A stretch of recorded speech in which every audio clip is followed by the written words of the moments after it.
1547, and King Henry VIII is dead. His son, the 9-year-old Edward, was crowned King Edward VI.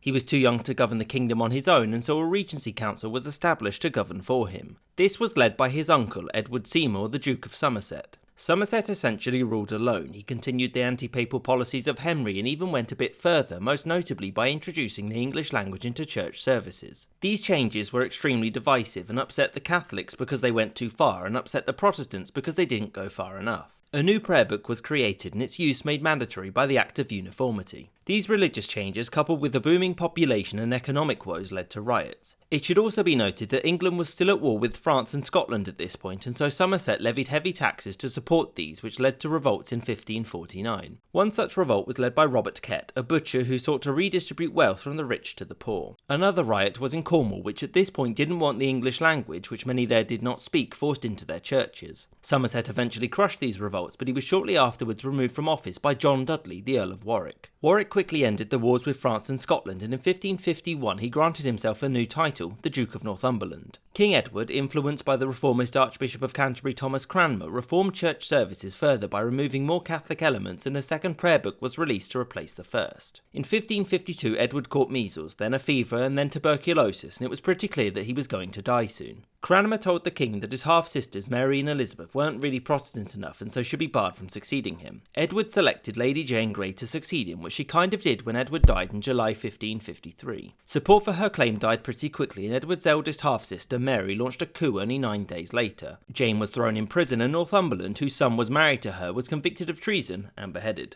Mary was crowned Mary I and importantly was a firm Catholic, which is why she threw Thomas Cranmer into prison for heresy. Many were unhappy with the woman being in charge, and so she sought to strengthen her position by marrying Philippe Habsburg, the heir to the Spanish crown and all of these lands. This worried Parliament, who didn't want to be part of the Habsburg Empire, so it was decided that Philippe's power came exclusively from his marriage and that he held none in his own right. That said, Mary often asked for and followed his advice, meaning he held a great deal of power anyway, and he was certainly active in the running of the realm. Many of England's councils regularly briefed Philippe, some official documents were written in Spanish, and Philippe also sought the defence of Calais in England from French and Scottish threats. Of course, Philippe and Mary's primary concern was that of heresy and Protestant resistance. Mary wanted to return England to the Catholic world and appointed Reginald Pole as the Archbishop of Canterbury to help. Mary and Pole began a series of persecutions against Protestants which saw just under 300 people being burned at the stake for heresy, the most notable being the former Archbishop himself, Thomas Cranmer. These acts of suppression would be the reason why Mary is nowadays known as Bloody Mary.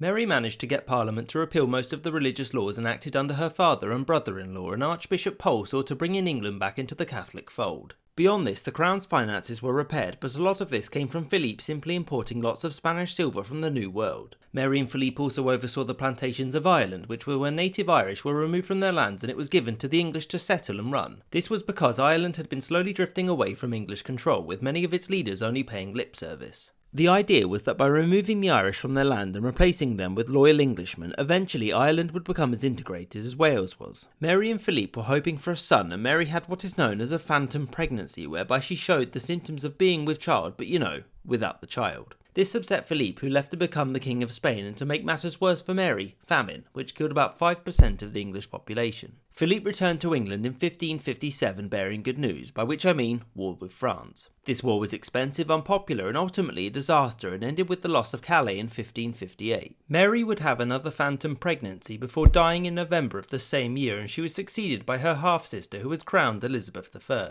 Elizabeth was assisted by her close friend and advisor, Sir William Cecil, who was a loyal and gifted statesman who helped her settle into her role as queen. Elizabeth had inherited a religiously divided kingdom, and her first acts were to reverse the reunion with Rome, which led to the passing of the Second Act of Supremacy in 1559. Elizabeth was actually a moderate Protestant and was willing to tolerate certain Catholic acts, but the zealotry of the Protestants around her made towing this line difficult. The religious settlement was sorted by 1563 with the creation of the 39 Articles which laid the doctrinal foundations for the Church of England. Matthew Parker was appointed as the Archbishop of Canterbury, and many of the exiled Protestants began to return to England. The settlement didn't just upset the Catholics but also another group, the Puritans.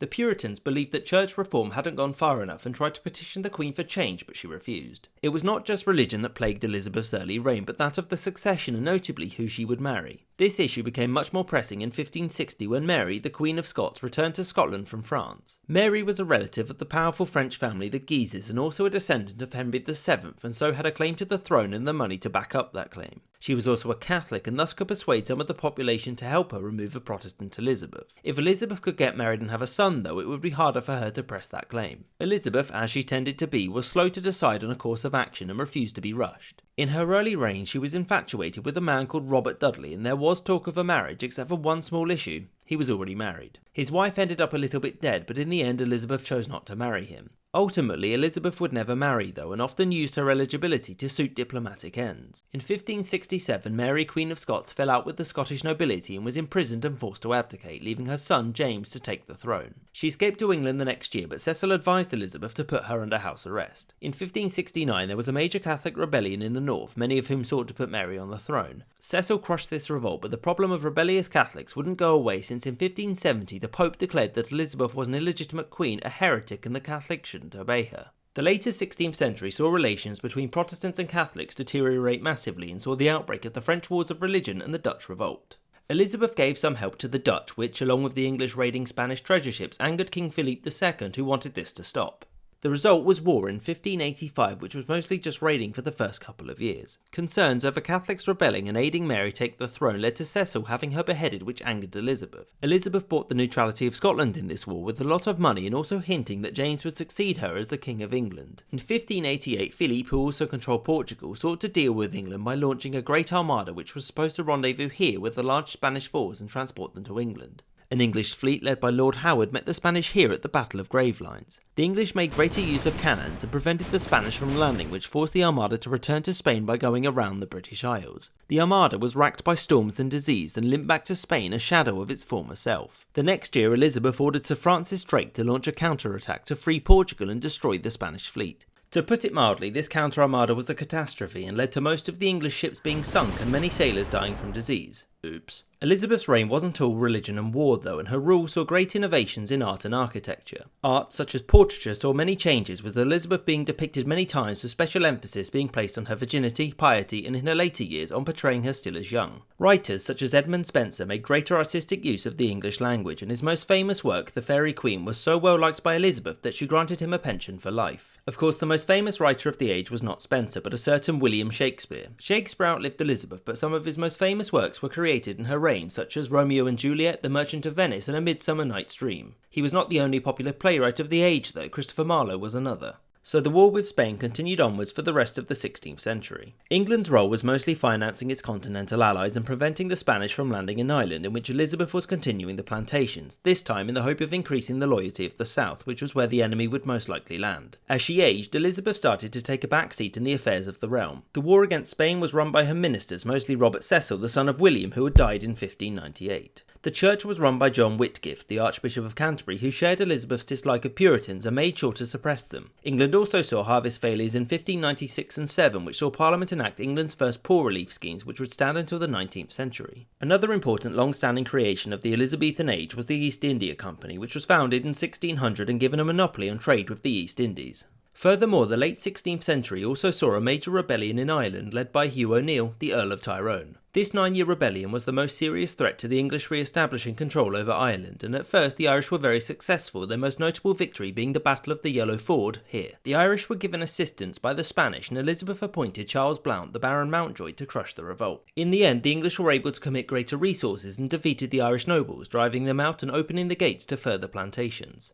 Tyrone's rebellion, as it's known, importantly marks one of the last times the Irish could effectively resist English rule, and their loss broke the power of the Gaelic nobility, which had a pronounced effect on Irish culture. Of course, the great issue of Elizabeth's reign was the succession. She never married and made no attempt to nominate a successor, and so when she died in 1603, the throne went to someone who was related, Protestant and male. This man was King James VI of Scotland, who was proclaimed James I of England and Ireland. The accession of James I meant the end of the House of Tudor in England and the beginning there of the House of Stuart. Elizabeth's reign had many important legacies, but arguably the most important is that her reign spared England the immense turmoil and violence that shook the rest of Europe during the later 16th century. She is best remembered for her resilience during the war with Spain, but remember that the Armada was destroyed not during a battle but during a storm. It was also worth noting that Elizabeth's primary duty was to secure the succession, which she failed to do, and it was fortunate that no one challenged James's claim and plunged England into a civil war. I hope you enjoyed this episode and thank you for watching. There are some book recommendations in the description below if you'd like to know more.